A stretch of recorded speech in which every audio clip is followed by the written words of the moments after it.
Indonesia adalah negara majemuk yang terkenal dengan keanekaragamannya. Tidak hanya multikultural, tapi juga bangsa yang terkenal religius. Kita mengenal Bhinneka Tunggal Ika sebagai semboyan negara kita. Namun, kata keanekaragaman kadang dipandang orang sebagai sebuah perbedaan. Ada yang bilang, perbedaan itu awal dari sebuah perpecahan. Kita sering menemui bagaimana perbedaan jadi alasan untuk berperang atau beradu kebenaran. Salah satu contohnya yaitu konflik akibat perbedaan agama.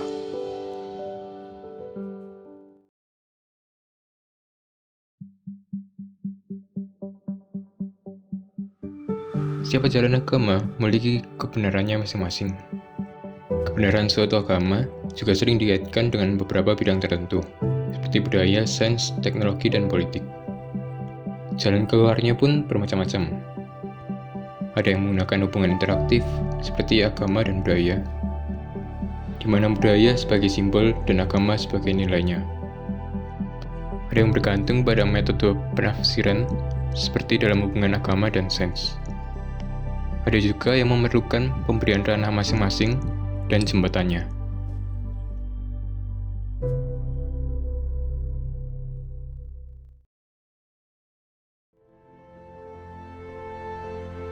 Konflik akibat perbedaan biasanya diakibatkan oleh eksklusi dan asimilasi.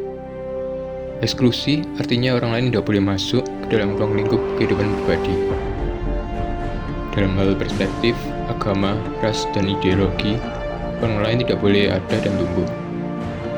Sedangkan asimilasi artinya orang lain tidak boleh masuk jika tidak melepaskan perspektif, agama, ras, dan ideologinya.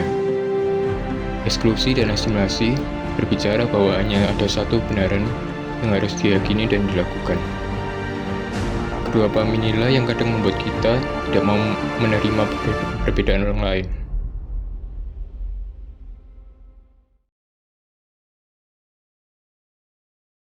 Sebelumnya, warga yang bernama Slamet Jumiarto dan keluarganya mengontrak sebuah rumah di Dusun Karet, Kecamatan Pleret, Bantul, Yogyakarta.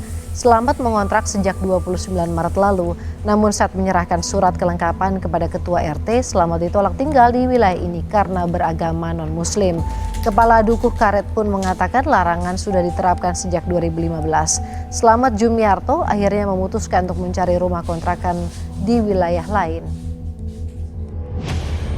Kejadian ini diakibatkan oleh aturan yang membuat eksklusi sosial tentang persyaratan pendatang baru di Dusun Karet. Namun setelah diketahui penyebabnya, aturan itu dicabut. Keluarga yang ditolak akhirnya diperbolehkan tinggal di Dusun Karet, Desa Pleret. Setelah sempat ditolak oleh RT dan dusun warga karena beragama Katolik.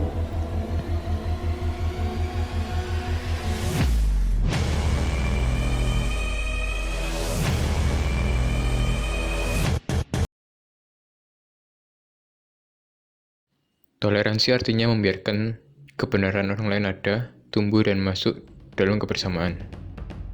Namun tidak ada upaya untuk memahami kebenaran orang lain. Maka dari itu, toleransi saja tidak cukup. Kita butuh paham pluralisme.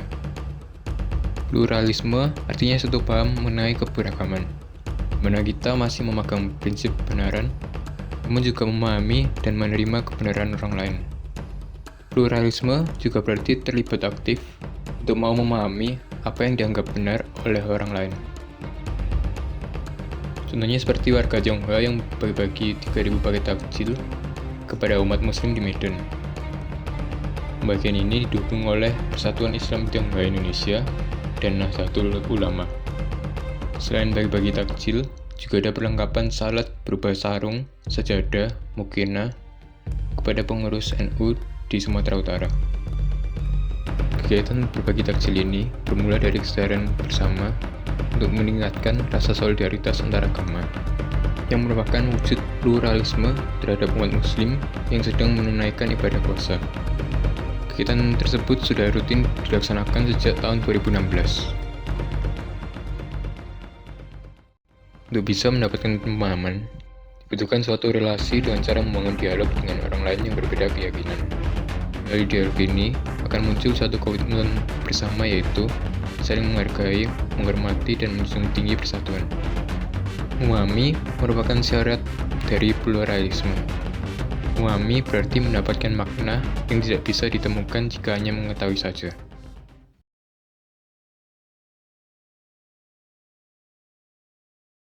Dari kasus-kasus tersebut, bisa dibilang bahwa masyarakat Indonesia masih harus meningkatkan rasa toleransi di tengah keberagaman ini.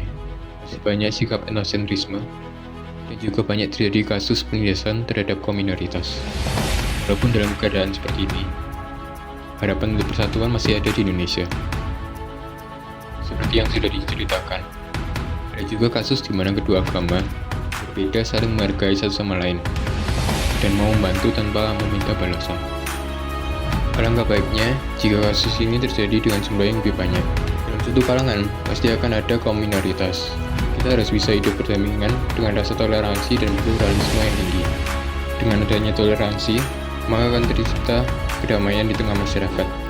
Memang, sifat kemajemukan di Indonesia ini seperti pedang bermata dua, bisa memberikan keuntungan, tetapi juga salah satu sumber perselisihan terbesar. Tapi perbedaan itulah yang menjadi guru terbaik untuk mengajarkan arti toleransi. Mari kita menjunjung toleransi. Dalam keberagaman ini, rasa toleransi adalah kekuatan terbesar kita untuk menciptakan persatuan. Dengan demikian, cita-cita luhur bangsa Indonesia untuk menciptakan bangsa yang aman dan damai dapat diwujudkan bersama.